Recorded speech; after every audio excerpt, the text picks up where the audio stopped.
अस्सलाम वालेकुम वरहमतुल्लाहि वबरकातुहू। तो आप अगर इंस्टाग्राम का चैनल से मेरे यूट्यूब चैनल में आए तो आपका शुक्रिया है। अल्लाह का करम से अब आज का ये वाला वीडियो मैं बताने वाला हूँ कि अगर एक या दो या तीन रिकात नमाज छूटे तो उसको कैसे अदा करें। अगर आपका एक रिकात नमाज छूटा है, जैसे फ़र्ज़ में आए हैं, इमाम साहब का एक रिकात हो चुका है, तो दूसरे रिकात में आपको कुछ करना नहीं है। दूसरे रिकात में आके खाली नियत बांध करके खड़ा हो जाना है। फिर जब इमाम साहब नमाज जैसे पढ़ा है वैसे पढ़े, सना नहीं पढ़िएगा उस टाइम, अल्लाह अकबर बोल करके नमाज पढ़िए। फिर उसके बाद इमाम साहब जब कादा आखिरा में जाएंगे तो आपको उस वक्त खाली अत्तहियात पढ़ के चुप रहना है। फिर उसके बाद इमाम साहब सलाम फेर दे तो आपको खड़ा होने के बाद सना पढ़ना है, फिर ताउत पढ़ना है, फिर बिस्मिल्लाह पढ़ना है, फिर सूरह फातिहा पढ़ना है, फिर जो इमाम साहब सूरह पढ़ाए है उससे पिछले वाला सूरह पढ़ना है। उसके बाद जैसे नमाज पढ़ते हैं वैसे नमाज अदा कर लिए। अगर आपका दो रिकात नमाज छूटा है तो आपको उस वक्त कुछ करना नहीं है, खाली आ करके नियत बांध लेना है। जैसे पहले रिकात में मैंने बताया था वैसे आके आपको नियत बांध लेना है। नियत बांधने के बाद आपको कुछ पढ़ना नहीं है, इमाम साहब जैसे नमाज पढ़ाएंगे वैसे नमाज पढ़ लीजिएगा।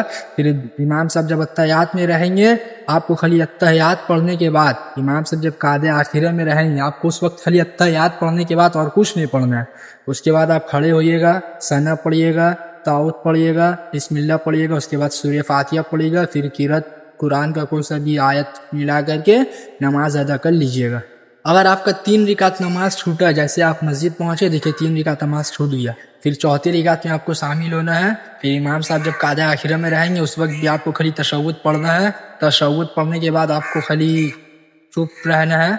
उसके बाद फिर इमाम साहब सलाम फेरेंगे, आपको खाली अत्तहियात पढ़ना है और कुछ नहीं पढ़िएगा। फिर अत्तहियात पढ़ के इमाम साहब सलाम फेरेंगे, फिर आप खड़े होइएगा। खड़े होने के बाद आपको सना पढ़ना है, किरत करना है, जैसे नमाज होता है वैसे एक रिकात पढ़िएगा। फिर आपका दो रिकात मुकम्मल होगा। फिर उसके बाद दो रिकात के बाद कादा उला में बैठिएगा। फिर उसके बाद तीसरी और चौथी रिकात जैसे अदा होता है वैसे अदा कर लीजिएगा। बहुत कोई को देखते हैं मगरिब की नमाज में आए हैं, उसका दो रिकात नमाज छूट गया है तो वो इमाम साहब के साथ एक रिकात तो पढ़ लेते हैं, मगर दूसरी और तीसरी रिकात जो है ना वो दायरा खा करके दो रिकात पढ़ लेते हैं। बल्कि वैसा नहीं करना चाहिए। अगर आपका मगरिब की नमाज में दो रिकात नमाज छूटा है तो एक रिकात इमाम साहब के साथ पढ़े हैं तो ठीक है, दूसरे रिकात आपको उठ करके पढ़ना है। उसके बाद आपको कादा उला में बैठना होगा, क्योंकि कादा उला जो है ये वाजिब है। फिर उसके बाद तीसरे रिकात नमाज पढ़िए, उसके बाद सलाम फेरिए। डायरेक्ट दो रिकात मत पढ़िए। जैसे मगरिब में दो छूटा है ना, एक रिकात इमाम साहब के साथ पढ़ लिए हैं, फिर दूसरा रिकात में आपको उठ करके फिर कादा उला में बैठना होगा, फिर तीसरा रिकात आपको पढ़ना है, उसके बाद सलाम पढ़ फेरना। अगर वीडियो पसंद आए तो लाइक करके चैनल को सब्सक्राइब जरूर करें। मिलते हैं किसी नेक्स्ट वीडियो में, तब तक के लिए बाय।